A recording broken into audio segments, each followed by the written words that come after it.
that. And so if I am so focused on staying on the line, I can't fulfill my assignment. But my God is big enough to handle my fault, my strokes, grubs, my mess ups, because he's already prepared for what I might do. He knows what I'm going to do before I do it, and he already made preparation for me before I get there.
What follows darkness is light.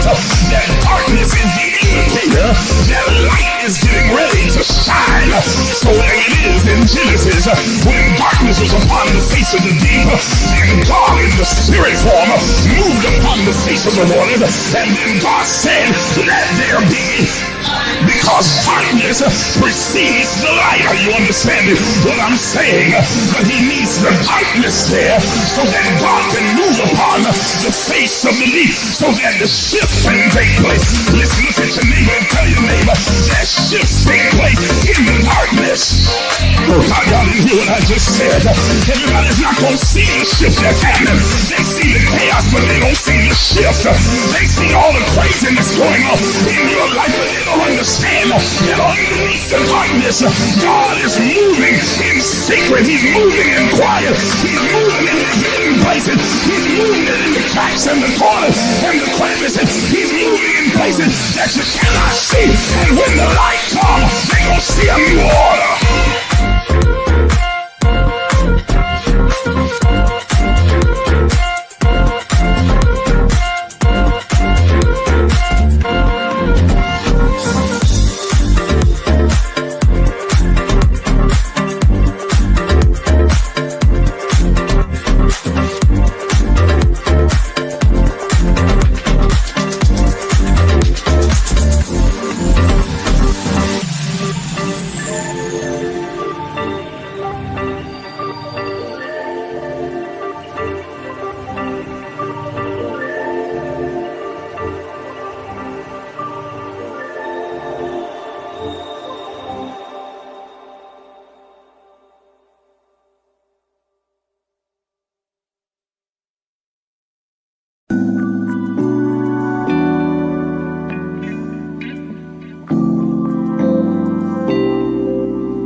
Afraid to dream, afraid to imagine. But I'm here to tell you that you are an infinite, limitless, boundless being. Are you willing to do what is necessary to have what you desire? Thank you for joining us. Please take a moment and like the Facebook page. Subscribe to the YouTube page and hit the notification bell so you'll be notified when we go live. If you are finding value in these enrichment sessions, please consider supporting this page financially. Your donations allow us to continue to provide spiritual enlightenment, self-exploration, and kingdom knowledge. Also, consider becoming a partner because partnerships have this privilege. As a partner, you'll be able to attend our annual Partners Only Summer Summit, join us for our 6 a.m. virtual daily guided meditation sessions, weekly advanced empowerment sessions, regular prophetic insights and instructions, 30% discount on all Emerge books and merchandise, and a custom Emerge t-shirt. You'll also gain full access to the private Emerge Movement community page as well as group chats. Once again, thank you for watching.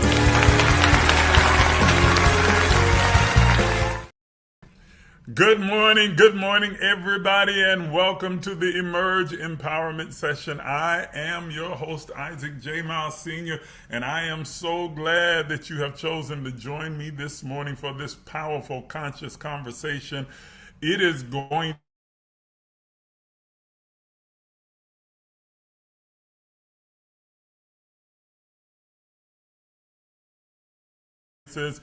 You've tuned into one of the most powerful places on the planet, and I guarantee you that you will be transformed by the renewing of your mind with the information that we'll release to you this morning. I'm going to help you, to empower you to begin to create, cultivate, and curate the life that you desire, and give you some insights onto some things that are getting ready to unfold.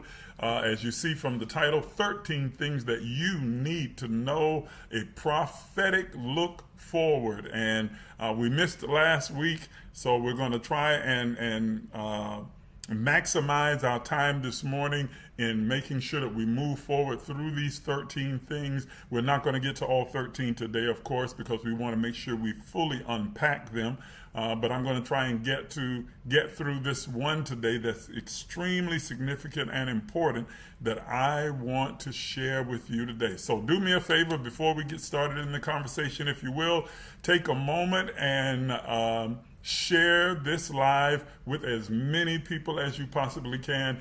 Go ahead and hit the share button and share it out to all of your followers, all of your friends, and ask them to come and join us for this powerful, conscious conversation this morning. Share. I need your help in order to be able to reach a larger audience, in order to expand the reach of this particular platform. The algorithm recognizes engagement. So I need you to help me by engaging with this live, sharing it with as many people as you possibly can. You can tag them in the comments. You can invite them to come and be a part of it. You can share it to your group chat, share it to your friends and your family, your mom, your cousins, and everybody that's you know and love. Everybody that you know would benefit from this conversation. Share it with them right now.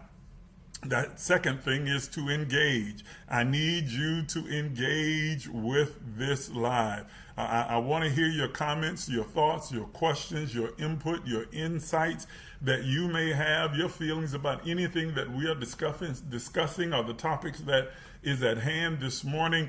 I want to hear from you. I need your feedback. Please engage with this live post so that we can have a good, robust conversation centered around the topic that we're going to be focusing on this morning. And also your likes, please. Make sure you hit the like button, double tap the screen, double tap, hit those likes, the hearts, the loves, all of those different emojis to show your support and your interaction with this live this morning. I need each and every one of you to help me to be able to reach as many people as we possibly can. Now, I want you to know that this morning, as we take a further prophetic look forward into some things that are unfolding, we've been dealing with some really heavy topics, and no, this is not one of those platforms or channels or live sessions where I'm going to prophesy about houses and cars and land and money and God's getting ready to turn it around, slap your neighbor, high five, shake your neighbor hand like you're going to shake it off, and all the other kind of calisthenics and spiritual religious things that a lot of people who are prophets get involved in. No, I want to deal with some real essential issues, some things that I've seen unfolding. For those of you who know and who are prophetically inclined, psychically inclined, who have clairvoyant gifts or seers or any of these type of revealing giftings, inclinations within you, you know that this time of the year is extremely intense. The veil is thinnest beginning around the mid part of October, right on through to the latter part of January, the first parts of February. The veil between dimensions and realms and world is very thin, allowing a freer flow of access, information, illumination, understanding, and revelation, as well as visitation to take place between the realms. Many of you have been experiencing during this period of time right now an increase of visions and dreams and visitations, as well as revelation that has been coming to you. Some of it that you felt comfortable talking about and sharing, and some of it that you've kind of kept to yourself, and even some that have caused you to begin to kind of wonder about yourself a little bit, like, am I losing my mind? Am I crazy? This is your confirmation that you're not crazy. You're not losing your mind. There's nothing wrong with you.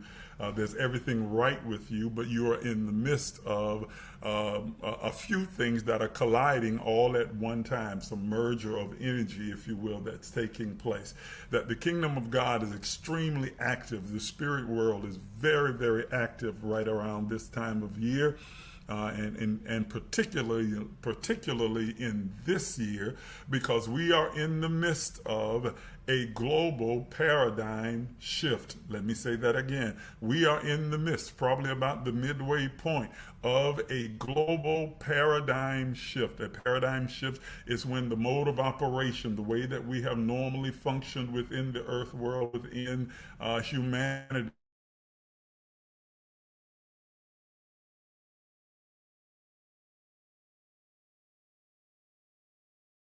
things feel so chaotic, and they feel they're not crazy and they're not out of control. They're falling into place. But whenever there's this kind of a dramatic shift that has such a global reach and a global impact, it feels a little bit chaotic and crazy. And especially for those of you who are living in the United States like I am, then you are definitely feeling it, because things just seem to be getting worse. But I'm here to tell you that no matter how catastrophic and how chaotic and how anarchical it seems or feels, there is a divine plan that is at work. There is an unfolding, a revealing, and a renovation and refining that is taking place throughout humanity, and specifically here in the United States as well. And so I don't want you to become discouraged or disheartened. I don't want you to become, saddened or oppressed or depressed. I want you to understand that we are undergoing a dramatic evolutionary change that is absolutely necessary for where we are going as a collective body, as humanity as a whole. Please understand this, and I need to say this, especially for those of you who are watching me here from the United States, that God, and I know this sounds simplistic, I know it sounds very elementary, but when you stop to think about the profound implications of what I'm about to say to you, you'll understand that it's very important and necessary. There are a few things that you need to be mindful of and remind yourself of as we are transversing through this chaotic period of time. God is not a human. God is spirit. God experiences and expresses itself through human form, as well as every other type of life form in every realm and every dimension. But God itself is not a human. That means that God doesn't have an ego. It doesn't have feelings and emotions. It's not moved by the kinds of things that humans are moved by. Okay? God is not human. God is a divine force, a spirit, an energy, a divine mind, divine intelligence. God is creator. God is omnipotent, omniscient, omnipresent, and omniactive. God is not emotional. God is not egotistical. God is not vengeful, angry, upset, mad, sad, and all the other kind of emotional anthropomorphisms that we try and project onto God. God is a spirit. Number two, God is not an American. This is specifically for all of you that live in the United States we have been almost programmed unconsciously to think of God in this Americanized way. And so whatever the values, concepts, and ideas and beliefs and moralities and character of the United States are, we think that somehow reflects God. It does not. God is not an American. Okay, God is the God of the entire world and all the worlds and existences and dominions and realms and dimensions that exist throughout all of the multiverse. God is not an American. You cannot confine or constrain God to the Americanized view that you've been given of God and think that God has somehow elevated the importance and made America a priority above all of the world, all of the countries, all of the people. That is not true. God is no respecter of persons. In other words, God favors no one and no nation and no country over another. That includes America and Israel too. Oh, I know I've made some people mad with me right now. They are not God's chosen people. God has no chosen people. So all of the Hebrew Israelites know we are not God's chosen people. Neither are the Israelis. Neither are any other race of people on the earth. God has chosen all of us. God is reflected in all of us. God is experiencing and expressing itself in all humanity as well as all of nature and all of the universe as well. And then finally, God is not a human. God is not American. God is not a Christian. God is not a Christian. God is not a Christian or Hindu or Buddhist or any of these other religious constructs that have been created by men. God is not constrained or confined to the parameters set and the rules, regulations, and doctrines and ideologies of any man's religion. God is not a Christian. God is not bound by your Bible. He is not bound by your Quran, by your Bhagavad Gita, by your Kabbalah, by your Torah, by the Tao, by any other book or any other script that any other religion has produced over the eons of time. God is not confined to religious ideology. God is not Christian, Hindu, Jewish. God is spirit, divine. Are you understanding what I'm saying to you?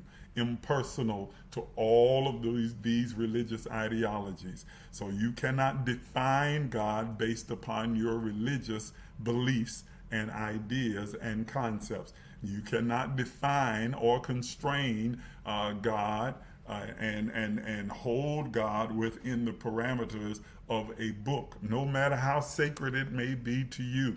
And I am not dismissing the importance of any of the sacred texts, from the Bible to the Quran to the Bhagavad Gita and any other text or the Torah or whatever you might read. I am not dismissing their importance. They are important because they contain principles, practices, and patterns that are helpful and aid us in being able to create, cultivate, and curate the life that we desire, to help us navigate this three-dimensional existence as humans and be the highest vision and version of ourselves.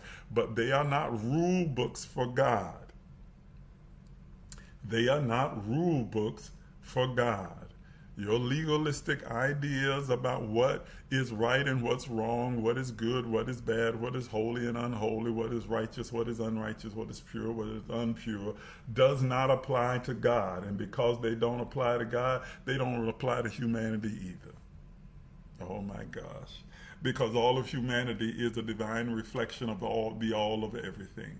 All of the essence of God is resident and present in each and every single one of us. And so we are collectively and individually responsible for that divinity, that power, that unbreakable, unshakable, unchained power that lives inside each and every one of us, to use it and channel it to create a world that is conducive for the elevation and growth and enlightenment and awakening of all humanity.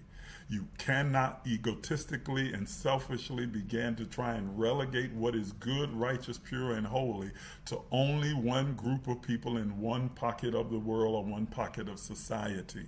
But that we have to, and until we start to come together as a collective, as one race, one human race, if you will, one human experience, one soul collectively intertwined and combined with each other, yet individualized in different forms.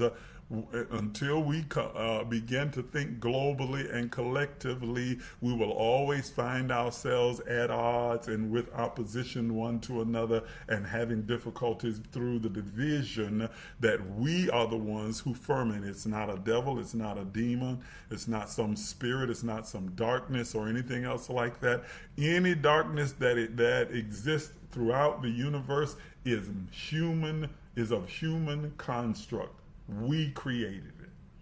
When I say darkness, I mean darkness in the sense of what we have labeled as evil or wicked or divisive or hurtful or painful. Those are things that are of human construct. God is love. Let me say that again. God at its core, at its essence, is love. God at its substratum is love. The very radiance of love emanates from the heart and the mind of God. And that is an anthropomorphism, of course, when I use those terms as far as heart and mind. But yeah, radiates from the very core, the center of what God is. All of the other that we find resident and running rampant in the earth is of human origin. Because we are divine beings, we have the same creatorial power as the divine God. And so what we begin to declare, what we call, what we speak, what we invent, becomes our reality. In the Bible, in the Genesis narrative, the allegory of the creation, God brings everything, all of the raw materials of the earth realm, the three-dimensional realm, and sets it before Adam to see what Adam is going to call it. By giving Adam dominion and power and authority in the earth realm, that is giving humanity dominion, power and authority in the earth realm, whatever humanity decides to call a thing, whatever thing that we establish as rule, as virtue, as our moral compass of thing of value, whatever we decide to call it, that is our reality. And ladies and gentlemen, please understand, collectively and individually, we all are presently living in the matrix of the reality that we have created for ourselves. Let me say that again, that we all collectively and individually are living within the matrix of the reality that we have created for ourselves. It's not a devil, not a demon, not a witch, not an underlying spirit, not some, evil force that's at work, invisible, moving around the planet and the globe. We are living in the matrix of the reality that we are responsible for creating through our individual and collective consciousness. What we have decided to call a thing, what we have decided to create in our own individual lives and as a collective body. What is happening now, ladies and gentlemen, is a collective shifting in the consciousness of humanity. What is happening with all the catastrophes and all of the unrest and all of the unruly things that are unfolding throughout the world is all of nature and all of the universe, along with the great cloud of witnesses of angels and ancestors, moving and shaking and causing there to be an awakening to take place in humanity, to awaken us to and remind us of our original intent, our purpose for being. Remind us of our own divinity and our own ability and power and capacity to create a world that reflects the kind of love that is the very essence of God, therefore the essence of each and every one of us. It's like we're being grabbed in the collar and shaken to awaken us to recognize that what we've been doing for these past 100 years, 200, 300 years, has not been working in this millennia. What we've been doing is not working for us anymore. It no longer suits the highest good of all humanity and the collective society that we are all a part of. It does not work for us. And ladies and gentlemen, what no longer works for us, what no longer serves us, has to be released so that what does serve where we are presently can emerge, and we can have systems in place, structures in place, foundations in place to support this new era, this new beginning, this new heaven and new earth that we are now creating and forming, and that is unfolding and emerging around us. This is true for us as a collective as well as an individual. And ladies and gentlemen, many of you that are watching me right now during this period of time are prophetically feeling the shaking, a stirring, a turning over, a breaking up of the fallow ground within your own consciousness, and you are seeing it in your connections, in every person, place, and thing that you are involved in. You are seeing beyond the surface level where others seem to be stuck. You are seeing that there is an underlying unfolding, a current that is happening in society, amongst your friends, amongst your family, on your job, in your community, in your neighborhood, amongst your people, in the political systems that you're a part of, in the city, the state, the country, the province that you're in. You're seeing that there is an undertow, a shaking, a stirring that's taking place, and you can feel it vibrationally in your own heart, in your spirit. You're having dreams, you're having visions, you're having visitations, you're having occurrences that are taking place as synchronicities that are becoming more and more obvious to you every single day, that says to you, that demands of you, that are screaming at you at the top of their lungs that something has got to change, and it starts with you. That you've got to shift in your perspective, your outlook, your thinking, your language, your behaviors, your choices, your decisions, and collectively those around you who you're connected with and the global society at large has got to undergo this change. We are all caught up in the global paradigm shift, and there is not one place, not one person, not one thing that is not impacted by this global shift. The whole global terrain is shifting beneath our feet, whether you see it, feel it, or sense it or not. And I suspect that you definitely do, especially those of you who are more empathic and more sensitive, prophetically sensitive. You are feeling the earth shifting beneath your feet. It's kind of like, when you go to the beach and you go stand in the ocean, and maybe you might stand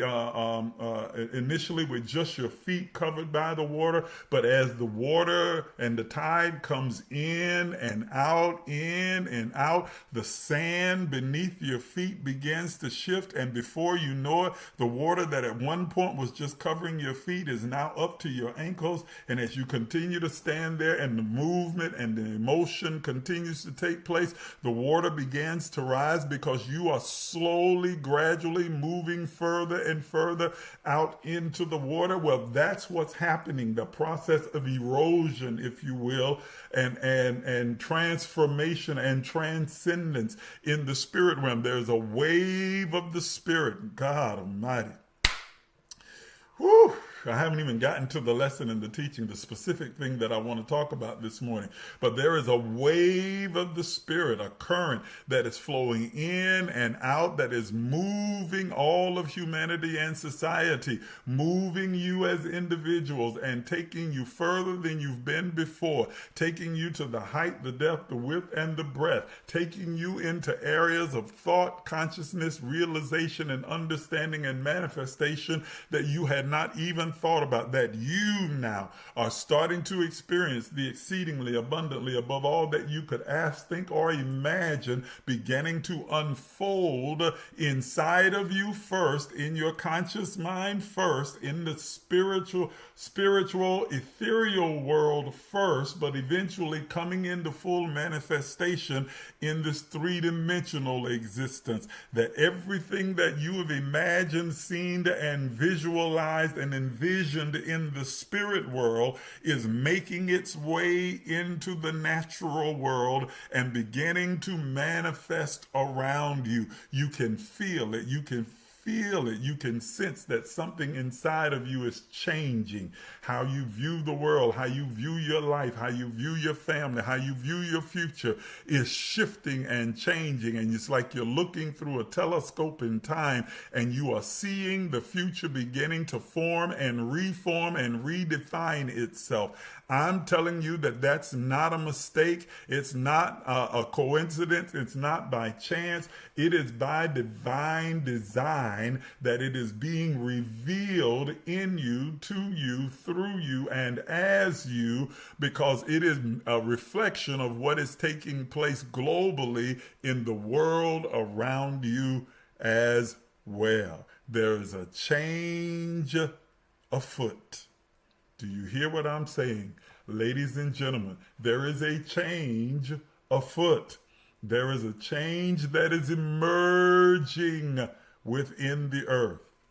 And so I want to have a conversation with you this morning about one of the 13 things that you need to know as we are moving forward through the remainder of 2025 and then crossing over into 2026, that you will begin to see unfold right in front of you. And these things, the one I'm going to talk to you about today, as well as all 13 of them, are prophetic in nature, yes, clairvoyant and psychic in nature, yes, but they are not the end all and be all. They are the tip of the iceberg, and they give us an opportunity to prepare for what is about to take place, what is about to unfold, and then to begin to make choices that align with the kind of future that we want to experience, inherit, and create as a society and you as an individual. Listen, let me say this to you, that most prophets or seers, authentic ones will, but most of these charlatans are not going to tell you. No prophetic word spoken about your life as an individual is set in stone. Let me say that again. It is not set in stone. No prophetic word, no utterance, no vision that any individual has about your life is set in stone. They see but one possible outcome, one version, if you will, of your life unfolding. But there are multiple versions of your life at work at the same time, simultaneously. What most prophets and seers tap into is one, in some cases, rare cases, two or three of those versions, and they're able to give you a glimpse into the possible. But none of them are set in stone. Everything comes back to your own spiritual autonomy, your ability to choose. If you make a different choice, you can change the outcome.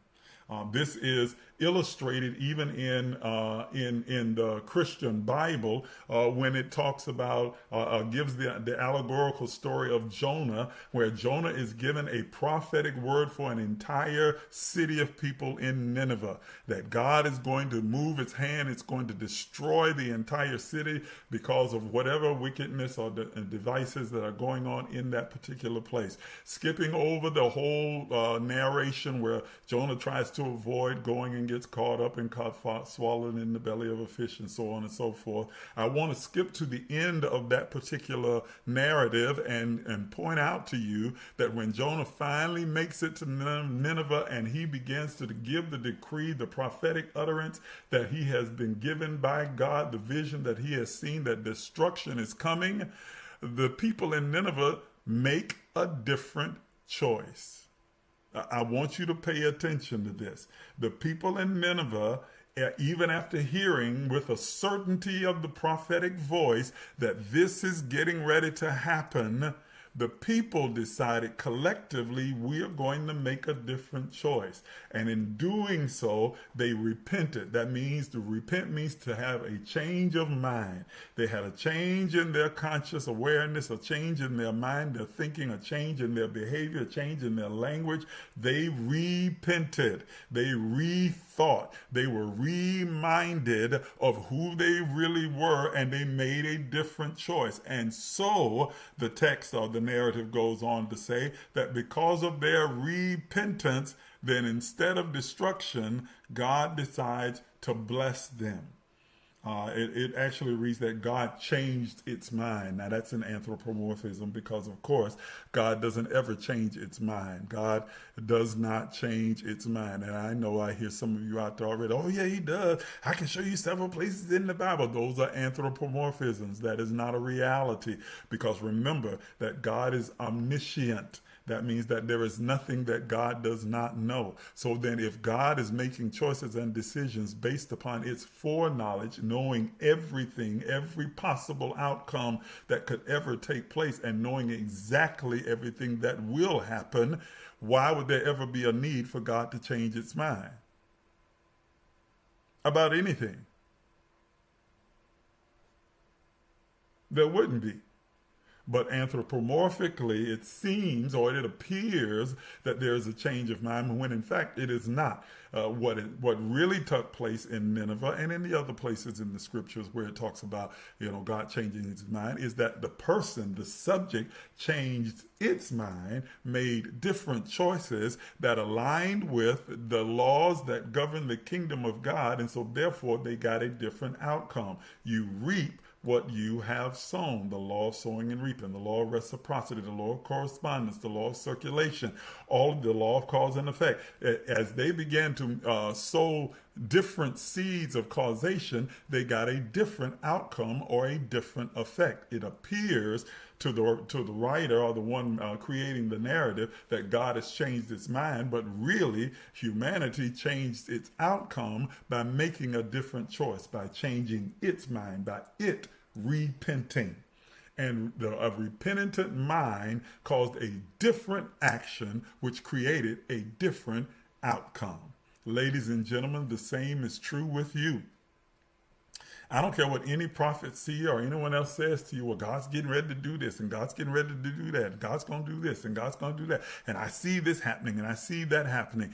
It ultimately comes down to you and the choices and decisions that you make. If you don't like what they're saying and you want a different outcome, you can repent. You can change your mind. Change your mind, which changes your choices, which changes your actions, which changes your language, and you will change your reality and change the outcome. It doesn't make them a false prophet. Doesn't mean that they miss God. It just simply means that you have the autonomy and the authority to determine what your life is going to look like, to create the life that you desire, and your choice drives your reality.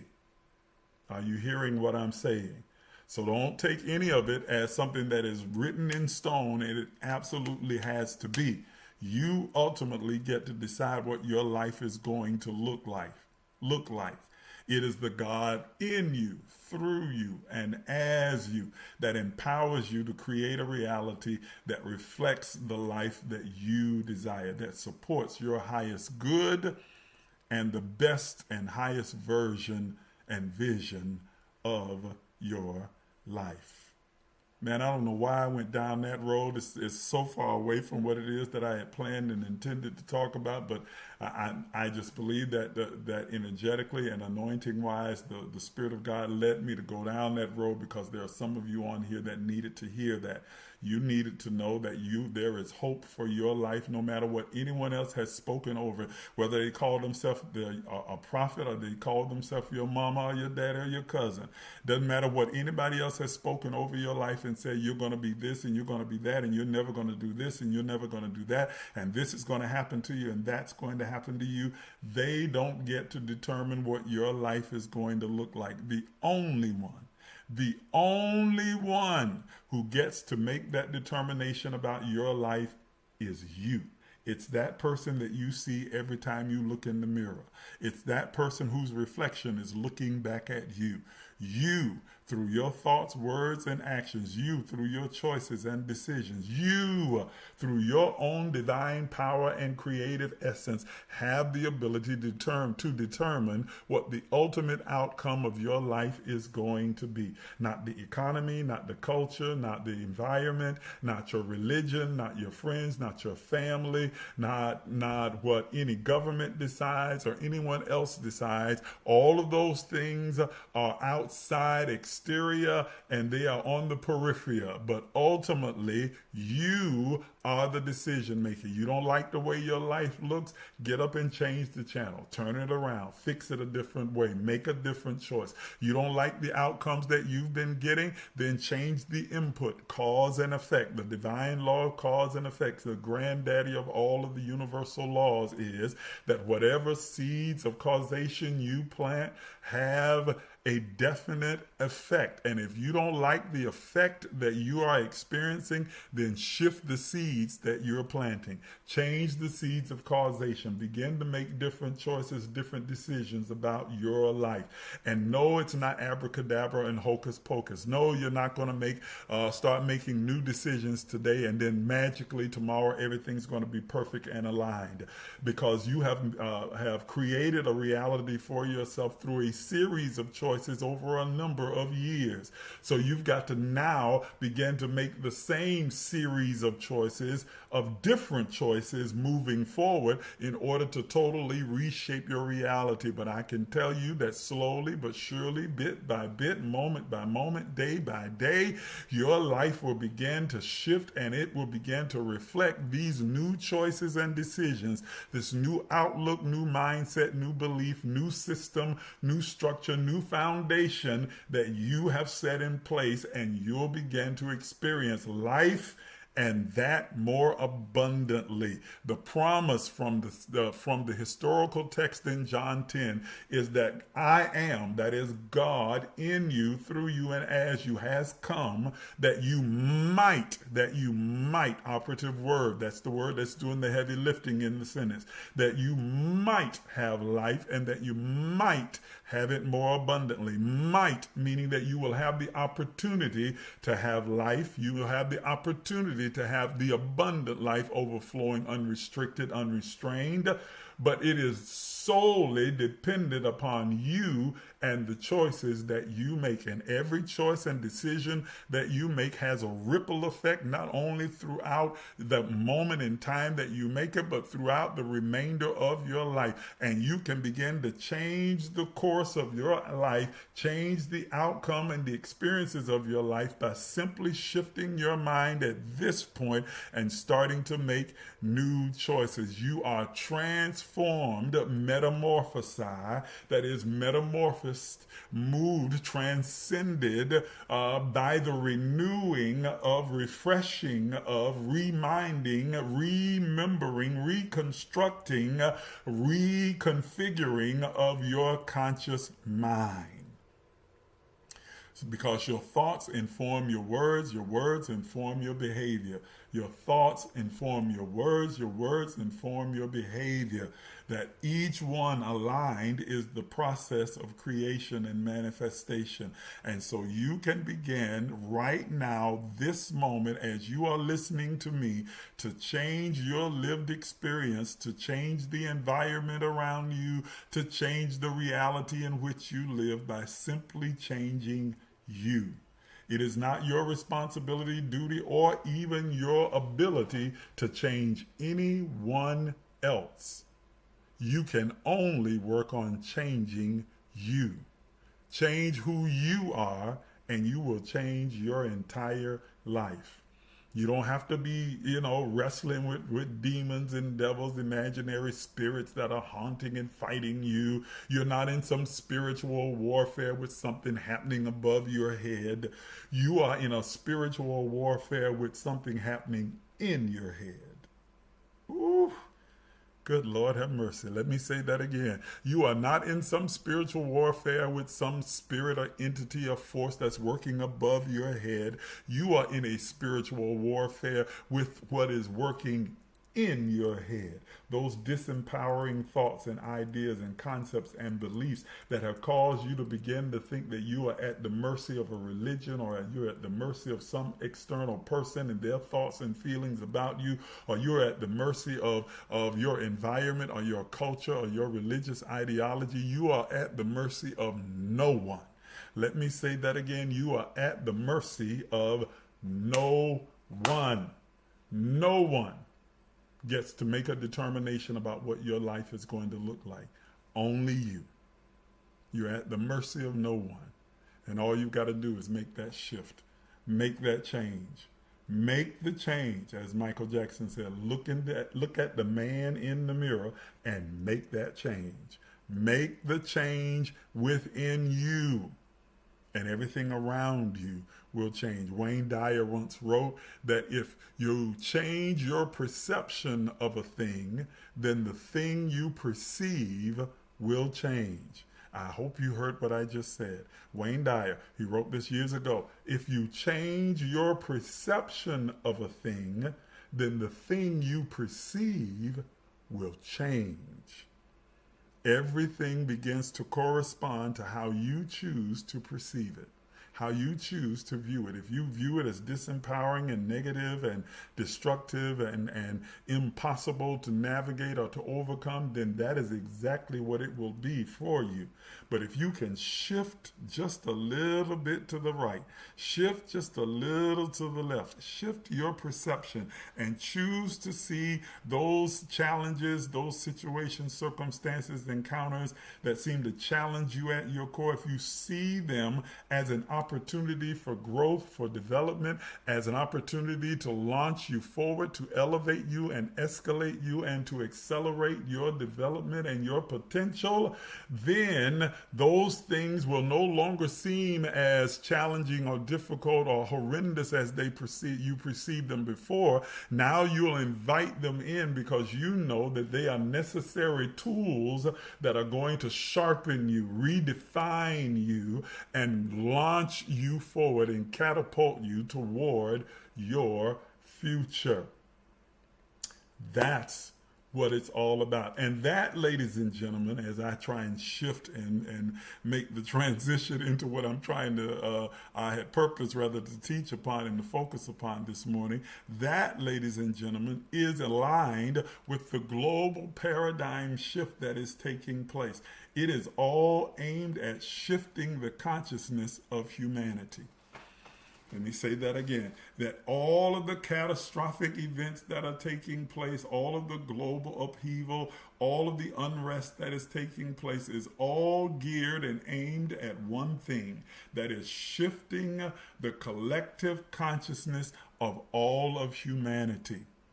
Because in order to usher in this new heaven and this new earth, in order to usher in this new world order, in order to usher in this change of how we function and operate as a global society, there has to be a global paradigm shift, a shift in the consciousness of all of humanity, that in order for things to get better, they're going to need to get worse, because that's just the way the human genetic makeup is. We don't really change dramatically until we're forced to almost. We have to almost be backed into a corner, pushed against the wall before we finally decide, you know what, this isn't working anymore. We need to do something different. We have a hard time letting go of what no longer works for us and what no longer serves us. We have to almost be forced to do so. Come on, you know I'm telling the truth.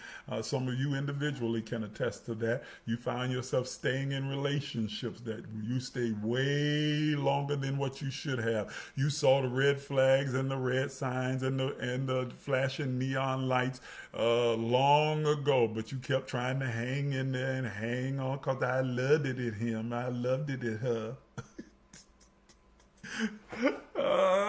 Knew you should have walked away a long time ago, but you hung in there until things just got so bad and so ugly and so broken that you weren't left with any choice and you were forced out of it. And now you look back at it and think, what in the world was I thinking? Why the hell did I stay there for so long? That's kind of human nature as it relates to everything. And so we kind of hang on to things that no longer serve us, that no longer align with where we are and where we're progressing as a society, until we're almost forced out of it. And all of nature and the universe, all of the constellations and the planets are realigning themselves, forcing us into a position where humanity is going to have to start to make some different choices and decisions about how we're going to live, exist, and function in this three-dimensional world as a collective global society. And so we are feeling what feels catastrophic and like chaos and anarchy happening around us. And yes, it's costly and it's painful and it's difficult and it's challenging, but it is absolutely necessary to awaken us. Okay? I happen to think that as crazy and chaotic and almost paradoxical as it appears, it seems to be, I am prepared to say, I can't even believe these words are getting ready to come out of my mouth. It makes me sick to even say it, that having Trump in office might have been the best thing that could have happened to the United States. Why? Because we needed a symbol of wickedness and divisiveness and racism and nationalism and misogyny and xenophobia and all of these other wicked devices. We needed that to awaken us. And now we are going through a metamorphic awakening, a grand awakening throughout this country. It's being signified by the ample protest and the shift in the collective mindset of the people within this particular country, and then also spreading globally as well, and people viewing this country differently and starting to awaken to the realization of just how weak the systems and the barriers are that we had in place before, that what served us in keeping order and keeping a certain level of value, respect, and honor within this country before no longer serves us now, as this tyrant runs straight through all of those barriers, knocks down all of those walls, and shows us just how flimsy they were. And so now there is awakening. And sure, there is a small pocket of society that still clings to it, who are so intrinsically racist and misogynistic and xenophobic and homophobic within this country that they would rather suffer than to open up opportunity for everyone. And so it keeps them blinded to their own suffering and pain, simply because they want to otherize everyone else. But there is a much more of the society that's beginning to awaken and realize that we have to make some different choices. We have to do things differently. And what is happening in the United States is happening also in Israel, is happening in Europe, is happening in Asia, and it is specifically happening even more unfolding in Africa. I've said this before and I'll say it again. Keep your eye on what's happening in the continent of Africa. As goes Africa, so goes the rest of the world. The cradle of civilization, the womb of all humanity is there in the African continent. And what is happening and unfolding in Africa, because there is a revolution that is forming and beginning to take shape in the continent of Africa, that's happening throughout the 54 countries and nations that are represented there, that is going to have a global effect and going to shift how we operate as a society. This upward trend, this breaking free, this liberation that Africa is beginning to experience, this tear away from colonization and its mindset and its masters and its constraints and its confinement, is going to reshape the global society and the global humanity, and how we function and operate and how we view each other. I'm telling you, keep your eyes open. It's not by mistake that these things are happening, and that there are so many of us, and many of us who are here in the United States who are of African descent, that are already now beginning to feel the pull and the tug to return to Africa, to try and trace down our country of origin within the continent and try and get back and reconnect in some way, either to physically return there or to at least spiritually and somehow familiarly connect ourselves with the continent of our origin, with the country of our origin, with the tribe of our origin, and connecting and reconnecting there, because there is a global uprising that is taking place. And what happens in the continent of Africa is going to have a huge ripple effect throughout the entire world. I'm telling you, man, that's way longer on this than what I intended to spend. It's almost been an hour already, and I haven't even tapped on, but I got to real quickly talk about what I see unfolding. One of those 13 things that I see getting ready to unfold, especially beginning around the first part of 2026, carrying on throughout 2026, and even into up to 2030. Okay? We are on the verge of another, and I'm kind of switching gears real quick. I know it's a sharp turn, but stay with me. But listen to what I'm saying to you prophetically. We are on the verge of another larger global pandemic. Oh, I know this is not what we want to hear. We are on the verge of another larger, more intense global pandemic on two fronts. Listen to what I'm telling you. You can write this down. I promise you what I'm saying to you is absolutely certain. A global pandemic is brewing. It is brewing right now. And it is on two fronts. One that will support the other. One that will support the other. Our health and humanity and spiritual alignment is being called into play, summoned to the forefront by what is unfolding right before us. Now, many of you don't see it, but a lot of you sense it.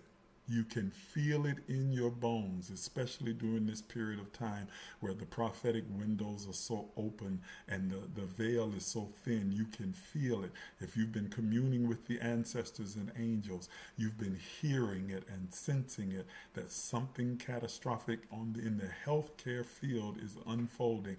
And I saw that it is a global pandemic that is unfolding and brewing on two fronts, where one is going to give way to the other. One is setting the stage for the other. It is by no coincidence, ladies and gentlemen, that in the coming year, 2026, the WHO, the World Health Organization, the WHO, if you hear me say the WHO, that's shorthand for World Health Organization, is going to begin to ratify a new, ratify a new pandemic protocol that that won't be mandatory, if you will, because they're not putting in place anything that says, well, every country and every nation state has to follow this particular objective and way of doing, but it is a protocol that they are trying to add some teeth to that will have a global effect that sets standards for how we handle pathogens and in the event of a pandemic, about sharing research and science with each other, about having the free flow of information, about making sure we set up our supply chains so that no country is suffering in the event of a global pandemic, about setting certain standards scientifically for how we function, respond, and operate in the event of a global pandemic. That is about to be ratified in 2026, probably somewhere around about April or May. The problem, ladies and gentlemen, and it is a big problem, is that given our current administration here in the United States, it is highly likely and probable that the United States will abstain from the ratification of this particular treaty. That they will say that they want no parts of it, since we have a viral vaccine denier who is heading the Department of Health and Human Services and gutting the CDC, and is spreading anti-vaccination propaganda throughout the United States. And I know some of you watching me may be anti-vax as well. I ain't got no help for you except for to tell you the truth. Okay, and so when I talk about a pandemic on two fronts, one giving way to the other, I am speaking about what will begin as the rise of preventable, curable diseases beginning to flourish in this country at epic levels. Listen to what I'm telling you, okay? Because of the choices and decisions being made from the heads of our government and then down to our local governments. That idiot down in Florida, I'm not talking about Ron DeSantis, although he's an idiot as well, but his supposed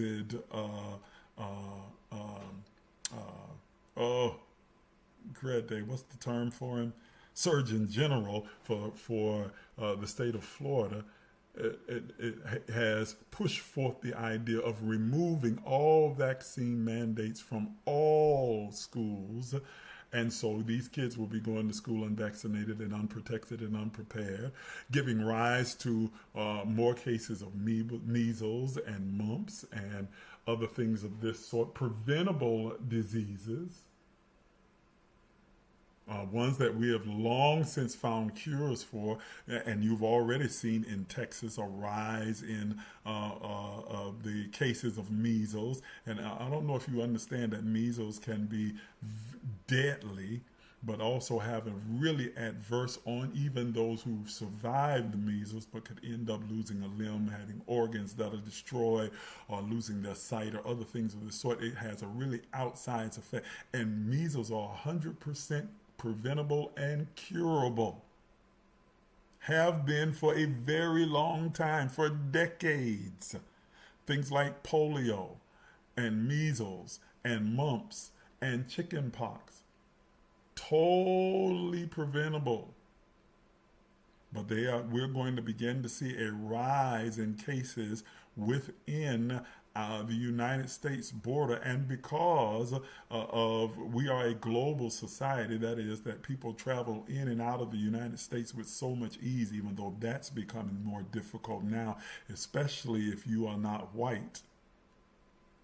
Those of us who are of any other descent are going to begin to find that it's more difficult for us to leave the country and to come back. Leaving may not be the problem. Getting back in will be the problem.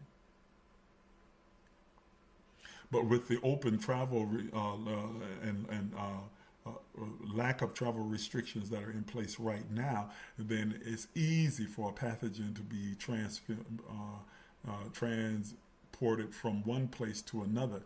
And with our immune system being weakened because of our resistance to taking the decisive actions to vaccinate our children and create a herd immunity, then these rise of diseases weaken the immune system, which creates the pathway for a more serious pathogen like what we had with COVID-19 reoccurring in the very near future. And we are going to see, I am telling you, you can write this down and say I said it, save this video, bookmark it if you will, that we are going to experience another global pandemic that it's going to take out millions more than what we saw die in this last pandemic. Why? Mainly because of the propaganda and misinformation that's being politicized and spread not only throughout this country but globally. And what's going to happen, we're going to see an interesting side-by-side view where other countries who are not buying into the propaganda are going to be able to head off the spread of this particular disease, a virus that's going to take place there. The United States is going to find itself suffering under it because we have removed all of the guardrails. See, you got to understand that the damage that is being done by the wannabe dictator in office in the United States right now is far-reaching. That it's not going to just be over in 2028, which I don't think that he's not going to willfully leave office during that time. I believe with everything in me that it's going to be a fight of epic proportion and that he may try and retain power. But that when he does finally eventually leave the scene, that everything is just going to magically go back to normal and we're going to recover. It's going to be a long process of several presidencies and several administrations that are going to be necessary to try and rebuild from the shattered damage that is being done to the country right now. And as a result, we're going to find ourselves having to battle with a pandemic that we are unprepared for because we've withdrawn from the global stage and because the CDC and the Department of Health and Human Services have been gutted of the most prolific scientific minds of the world, kicked out in exchange for pseudoscience and nutcases. Unproven data, unsupported, unscientific data being put forth as facts. And the pandemic is going to have an outsized effect on the United States while having a small, a minimal effect in other countries. You're going to see a split screen where the pandemic is raging and millions upon millions of people in the United States are impacted by it, and at a lesser degree and the rest of the world who will align themselves with readiness and preparedness.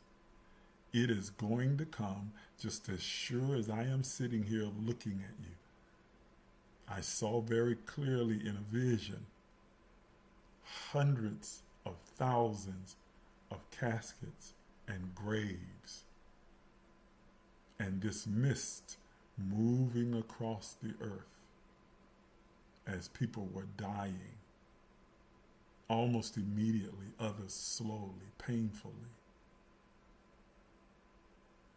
And I got a clear sight, an indication that another pandemic is brewing just beneath the surface, and that we'll see the rise of this pandemic within these next 3 to 5 years before 2030 arrives.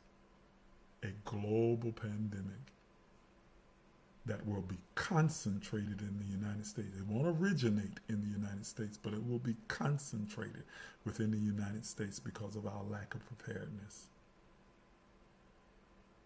And millions of people will be negatively impacted by this pandemic. I'm not trying to be a doom and gloom prophet or anything else like that. I am only saying what I've seen. I am only saying what I've seen. And it's one of the 13 things that you need to be aware of that's coming. Why? So that you can be prepared. Right now, even though they are not mandated, we still have access to vaccines.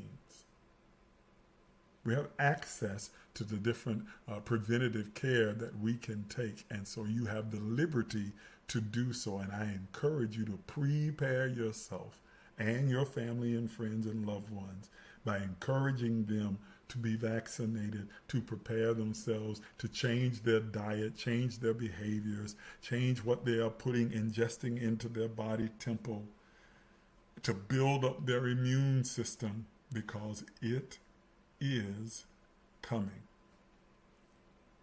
It is coming. I can assure you, just as sure as I am a black man sitting in this chair, it is coming. Go ahead, write it down, bookmark this particular video, because you'll be able to say, you know what, that little black man, handsome as he may be, warned us about this. There's that ego kicking in. Handsome as he may be. Now, warned us about this happening. I'm as sure about it as I am as sure of my name. I am absolutely positive that it's coming, that it's going to unfold. When the systems of men crumble under the weight of their own illusion, truth rises, not to destroy, but to purify. Let me say that again. When the systems of men crumble under the weight of their own illusion, truth arises. Voices of truth, purveyors of truth, begin to arise, not to destroy, not to discourage, not to incriminate, but to purify, to draw us back to truth and reality. I am one of those voices, and there are a number of others that are echoing the same prophetic warning that I am giving to you right now, all over the globe. Are you hearing what I'm saying to you? We are entering a time unlike any other in modern memory. It is a year of global policy and astrological transition, but it is also a spiritual crucible that we find ourselves entering into that will test our humanity as well as our spirituality, our truest connection to God. Okay? I'm trying to see, is there anything else that I need to read from my notes?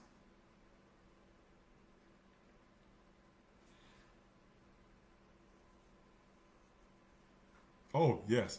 The WHO pandemic, the World Health Organization Pandemic Accord, and the new global architecture for cooperation. While the United States will resist the World Health Organization pandemic agreement, the rest of the world will move toward a covenant of shared responsibility. The Pathogen Access and Benefit Sharing Annex, PABS, is more than bureaucracy. It's a reflection of the divine law that those who hold resources should share them with everyone equitably, but that the United States will make a choice to refrain and abstain from this agreement, cutting themselves off from the resources and the supply chains that will be set up by this agreement. Spiritually, the law of circulation makes manifest on a global scale. Energy, like life and knowledge, must flow freely. When hoarding replaces sharing, stagnation and eventually sickness begin to set in. The global accord is an earthly mirror of a heavenly truth. We are all members of one body, as it says in Romans chapter 12 and Corinthians chapter 14 and chapter 12, that we are all part of one global body, one core soul, individualized into our unique experiences. Yet the refusal of the United States to participate prophetically symbolizes a deeper rebellion within humanity. It is like a mindset of isolationism, self-sufficiency, and spiritual arrogance that binds nations and individuals alike. When we detach from the global soul, the global community, the collective consciousness, we lose access to divine wisdom that is flowing, that may not originate in this country. And yet we are actively isolating ourselves from the global community, putting ourselves at greater risk. Okay? And it's happening at a crucial period of time. I'm going to mention some things astrologically that may not seem to make sense to some of you, but just, I tell you what, in this age, information age where you have Google, Chat GPT, and all these other resources, Google what I'm saying to you and see if it doesn't align to you. There are four major events that are underway or that will come underway in the future that are going to have an outsized effect. The first is Saturn in Pisces. This is overlapping from 2025 to 2026. It is underway right now. This karmic structure of accountability is moving through Pisces, the sign of faith and illusion and collective empathy. When these structures meet, as they are hidden weaknesses in our societies and guardrails that have been broken, are brought to the surface and illuminated. Are we not seeing that take place right now? We are seeing very clearly that the guardrails that were put in place have been run through. They were paper thin. Okay? Then we have Neptune that entered into Aries. Again, that's already underway. Okay? And remember that even your Bible, the scripture says that the heavens are declaring, they are speaking, they are foretelling the glory that is the mind of God. So these planetary movements are not just some spooky, and they're not demonic, and they're not devilish. They are put in place by God for those of us who are consciously aware and are paying attention to watch what the heavens are declaring. Neptune, as it moves into Aries, is the birth of a new consciousness. This is the substratum and the foundation of this global paradigm shift, and the rise of a new collective consciousness that moves us from point A to point B, that catapults us forward. Okay? This marks a global awakening of a new spiritual paradigm and a new health reality. It is the dawn of a new age of conscious accountability. The rise of personal spiritual responsibility, the end of passive beliefs, and the birth of active faith. The end of fear-based religion. When I say the end, I mean that it doesn't mean that it will no longer exist, but there's a mass exodus away from man-made fear-based religious ideology, and people are returning to their truest, highest, deepest, most intimate, intense connection with God that comes from within, that's not facilitated by a religion, but that is facilitated by the divine Spirit of God that is within each and every one of us. And the surfacing of the unseen energies, both healing and some harmful, that are emerging in this moment. Now, in 2026, we will also see Jupiter beginning to make its way into Cancer. Jupiter colliding and transversing through cancer. Okay? From protection to public revelation. Listen, Jupiter expands whatever it touches. Jupiter has the energy to bring about expansion to whatever it touches. And when it begins to marry itself in Cancer, it will highlight health, safety, and domestic instability and stability.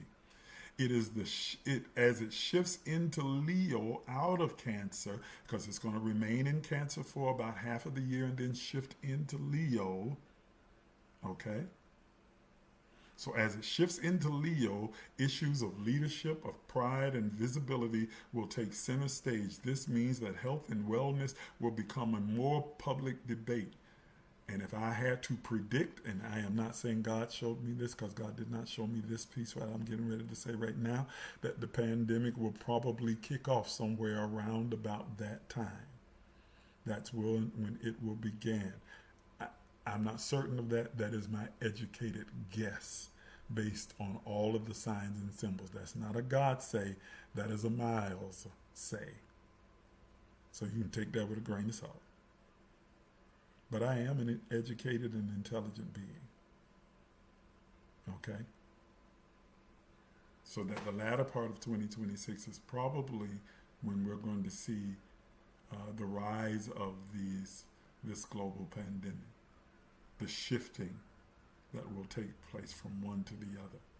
The rise in preventable diseases giving rise to another pathogen that is more deadly. I'm guessing. Educated guess, but I'm guessing. Okay?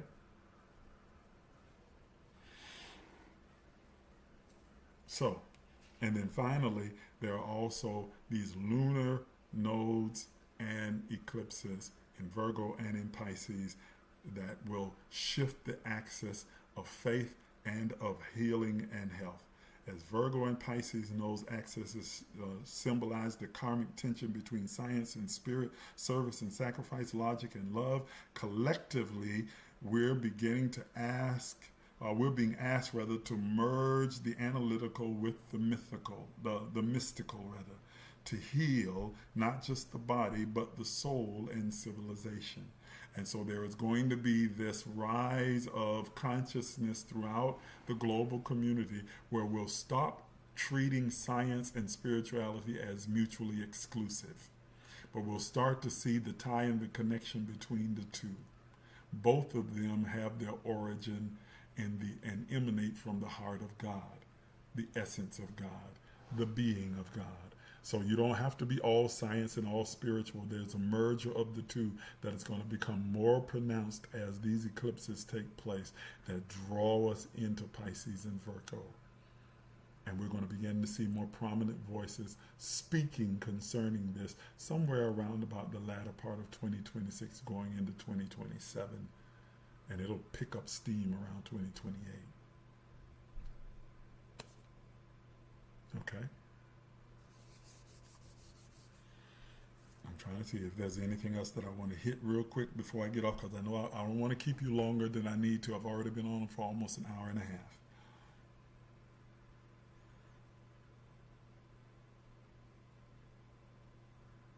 Oh, I wrote this down.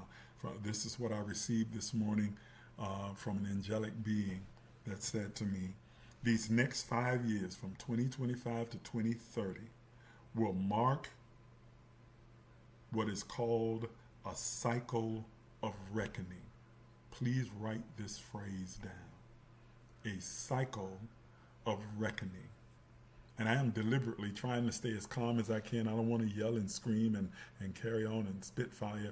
I want you to hear what I am saying clearly so that you can digest and distill it within your spirit. This angelic being said to me, these next 5 years from 2025 to 2030, 2025 is almost over, is what is called a cycle of reckoning. I called the remainder of this year and the fullness of next year the hustle, heave, and harvest. Those of you who are partners know exactly what I'm talking about. And if you want to know about it, then you need to become a partner with the Emerge movement and come join our Patreon. I know as soon as I said that, man, these jokers over here are going to try and turn me off. But, okay. There's a link in my bio. There's a link in the description of this video, how you can become a part of the Emerge empowerment, the Emerge family and movement, our Patreon. Click the link, go over, join. There's a free tier and there's a paid tier. The paid tier is where all of the deep action takes place and the information is stored. But the free tier offers a lot of information as well. Okay? But yeah, this cycle of reckoning, humanity is being forced to evolve, listen to this, to evolve in three converging ways: scientifically, spiritually, and systematically. Scientifically, spiritually, and systematically. Scientifically, reclaiming evidence, reason, and data as an expression of divine order, understanding that it is not mutually exclusive from spirituality. Spiritually, resonating compassion, cooperation, and moral courage as spiritual vaccines, if you will, against ignorance. Courageous voices speaking up and declaring truth in the face of mass opposition. And then systemically, we're going to build new institutions that blend wisdom and science, spirituality and science, into what I call a sacred system that will support our natural and spiritual health and evolution. This is a time of reckoning, a cycle of reckoning, an awakening, a paradigm shift of a global scale that is going to reshape humanity and the global society.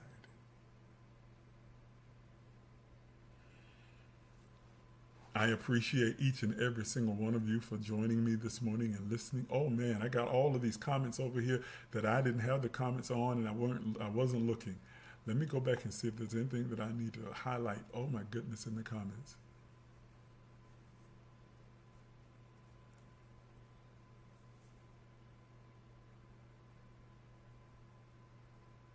Yes.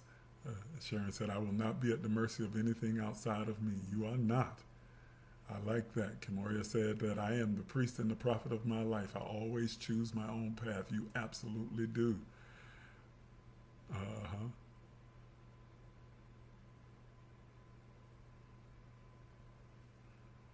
Yes, Toya says, I am not beholden to anyone. I'm entirely self-sufficient. I possess the power to initiate change and make a meaningful difference in my life and my surroundings. You absolutely, I love these confessions that you guys put in the comments. This is powerful. I'm going to come to these comments as well. That's my word right there. I am the God of my garden. Yes, you absolutely are. Every one of us. Using that whole Genesis allegory. We are the God of our garden. Nothing can exist there unless we say, let there be. Okay? So we get to determine what our garden is going to look like and what we're going to name it. Toya also says it's very necessary for our awakening as it serves as a crucial step toward achieving higher consciousness, spiritual enlightenment, and spiritual and personal growth. The awakening process enables us to discern the truth from illusion, fostering deeper understanding of ourselves and the universe. Excellently said. Beautifully said. Okay?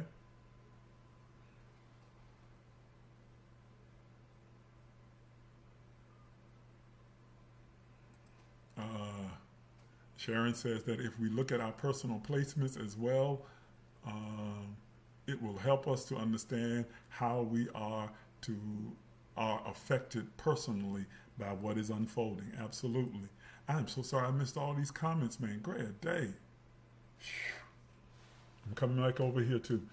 All of your comments as well. Oh, none of you are commenting. Y'all are just on here listening. I appreciate it. That's okay. You don't have to make comments if you don't want to. I'd love to hear your thoughts and your comments, but you don't have to. Thank you for joining me. Thank you for listening in. I'm telling you that we are in the midst of a shift. This is not one of those doom and gloom, be scared mornings. This is a good thing because the earth needs to be refined. It needs to be reformed. There needs to be a shift.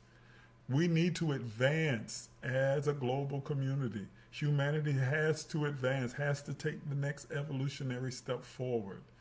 It's just a bit of a challenging and painful process, but a necessary one that is setting the stage for the generations that will follow this one. Okay?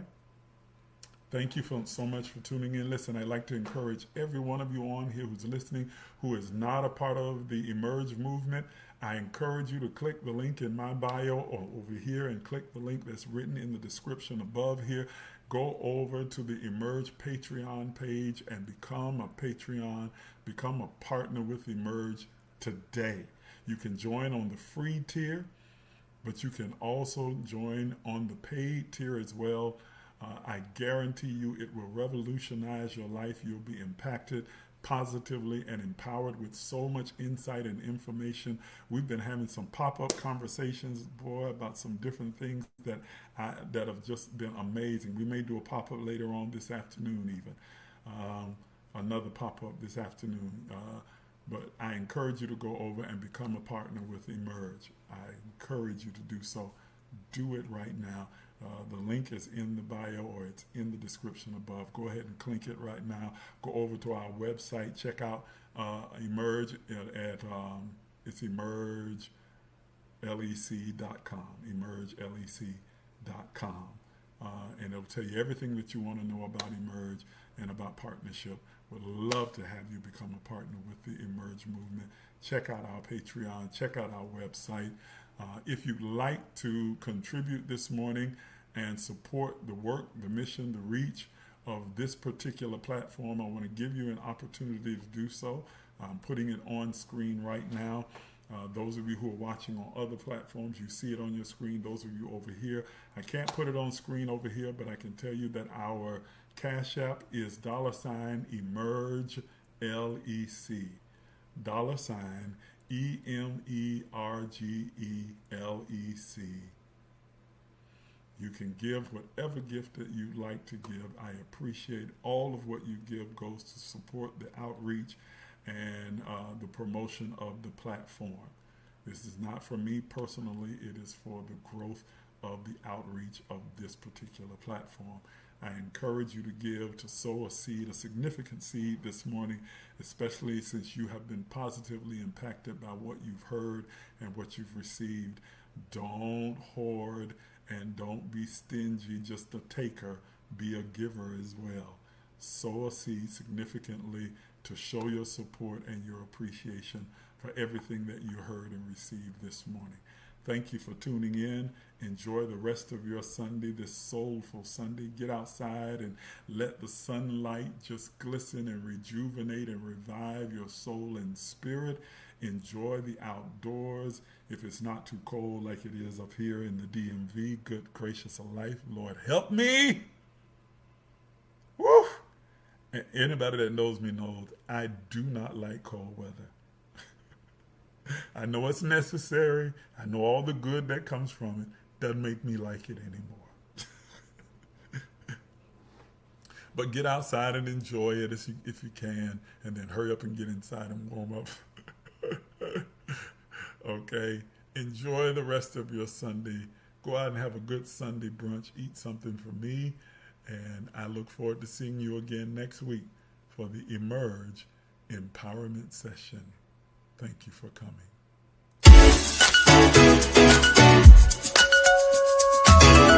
Some of you are even afraid to dream, afraid to imagine. But I'm here to tell you that you are an infinite, limitless, boundless being. Are you willing to do what is necessary to have what you desire? You've been listening to Apostle Isaac Miles, the disruptive innovator, a mentor, an author, a motivational speaker, an entrepreneur, and the founder and spiritual director at emergelec Life Enrichment Center. Please take a minute to subscribe, like, and share this page. If you'd like to become a partner, you can do so by emailing us at emerge.lifecenter@gmail.com. Again, that's emerge.lifecenter@gmail.com. Once again, thank you for watching.